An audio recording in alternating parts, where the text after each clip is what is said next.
Okay mga kaibigan, ayan, magandang araw sa inyo lahat. Malamig sa labas, maulan. So, habang umuulan, chika muna tayo, di ba? And marami tayong pag-uusapan dahil maraming mga chika-chika na naman tayo na sasagap, di ba? So, habang marami tayong sasagap na chika, tuloy-tuloy lang tayo, di ba? So ito nga kay Barbie at kay to be continue tayo kay Barbie at kay David. So sinabi ni Barbie na pinost na ni Barbie yung yung kandado. Tapos yung kandado, tapos sumunod sabay tapon, gano'n.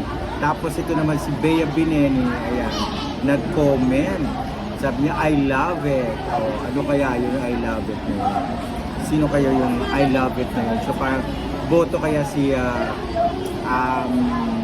Bea kay Barbie and David, di ba? Kasi alam naman sa lahat, alam naman ng mga co-artist niya, nilang dalawa na si David at si Barbie ay di ba may sweetness sa bawat isa. So isipin na lang natin na yun si David yun. Isipin na lang natin si David yung sinasabi ni kino-comment ni Bea. So, syempre wala namang iba, di ba? Si Jameson hindi naman hayag talaga, hindi naman formal or wala naman silang relasyon. So, hindi nga inamin ni Barbie. So, dahil friends lang daw sila and walang pwedeng aminin si Barbie kasi nga ay friends lang. Si David talaga ang pwede niyang possible niyang aminin kasi love din sila at very close sila. Sabi nga ng iba, pag magkasama silang dalawa parang talagang sila na talaga. Kulang lang talaga ng label.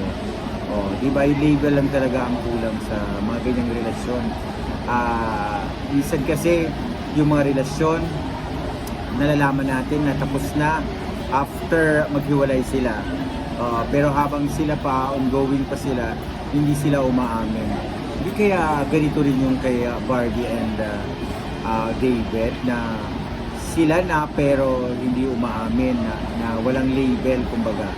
So may possibility, di ba, na maging sila and kaya nga sila parang minsan parang napapansin natin, minsan sila parang nag-iilangan sa bawat isa kasi siguro may LQ, siguro may kunting pagtatalo, siguro may kunting, alam yun, di ba? Kasi ang alam ko, ang mga magaganyan, pag nag-LQ, nagkakaroon ng diskusyon, mayroong pinag-uusapan.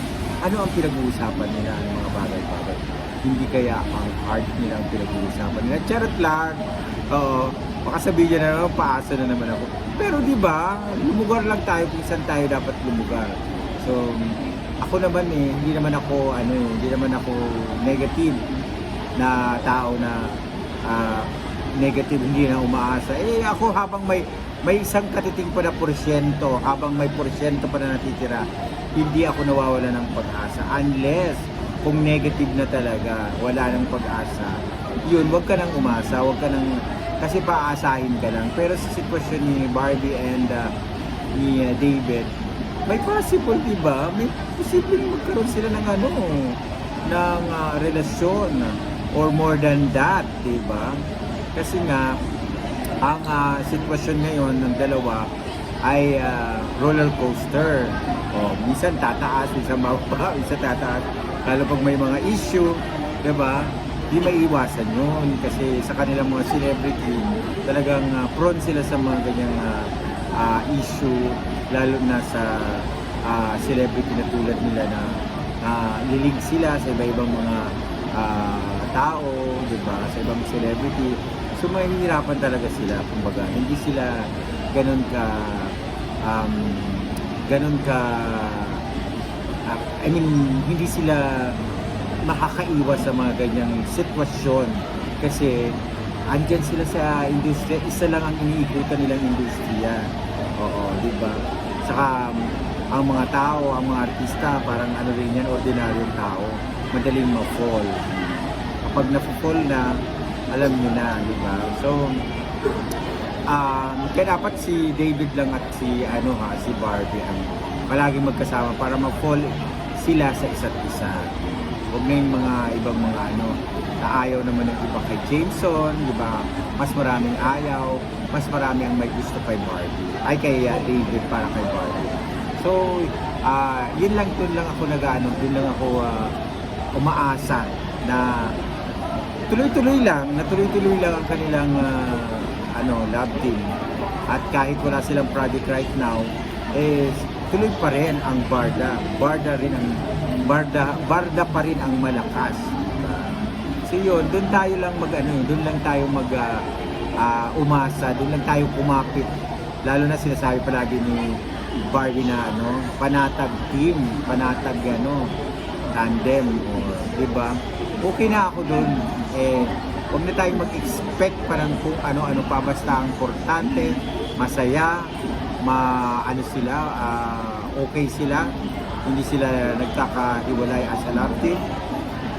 Walang problema, di ba? At saka isa pa nga, yung parang lalong nagbigkis sa kanilang dalawa, ay yung McDonald's, di ba? Iba talaga ang McDonald's. Talagang panalo talaga ang McDo, di ba? So, go lang tayo dun sa mga ganung bagay para walang negative na walang negative tayo na aanihin. So, malay nyo, isang araw aaminin ni Barbie at ni David na sila na, di ba? O, di ba? Mamaya, someday aaminin nila. Aaminin nila talaga yan. Kasi pag hindi na talaga pwedeng iniwas sila sa mga bagay na alam nila na hindi nila maiiwasan, sigurado talagang aamin na sila ng walang tigil, walang humpay. Pero alam mo, walang imposible. Tingnan mo, walang imposible. Bakit yung ibang mga artista hindi natin alam na hindi pa sila magkarelasyon, pero ang totoo magkarelasyon sila, di ba? Nagugulat na lang tayo. May relasyon pala si ganito, si ganyan. Si David at si Barbie, imposible hindi naniniwala ba kayo na hindi yan di ba? Niligawan ni David si Barbie, di ba? Imposible yan, Diyos ko. Nung nag-single si Barbie, nung wala nang karelasyon si Barbie, do you think na hindi yan niligawan ni David? Diba? Maniwala kayo dyan. Ako, diba? Alam mo naman si David matinik, diba?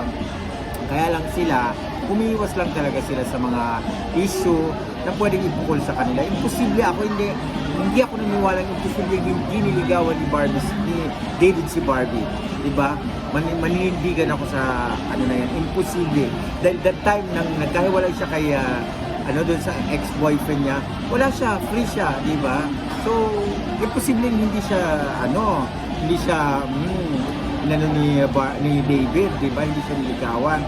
I'm sure, di ba? Hindi ako naniniwala na hindi siya talagang niligawan. So, dyan lang tayo muna ha, hanggang bukas ulit.